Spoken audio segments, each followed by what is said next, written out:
في درسنا الجديد اليوم أيها الأصدقاء تنسيق خاص للخلية التي تحتوي على قيمة صفر.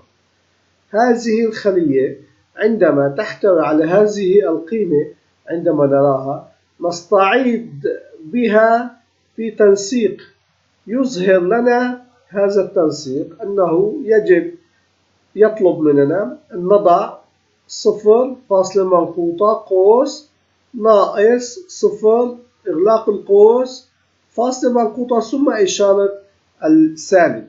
هذه الإشارة هي التي سوف تظهر عندما نكتب قيمة 0 في الخلية. نلاحظ أن شريط السياق يظهر لنا أنها ما هو مكتوب 0، لكن يظهر للعين المستخدم أنها إشارة سالب. من التنسيقات المهمة والجميلة التي يجب أن نستعيد عنها يمكن أن نضع إشارة أخرى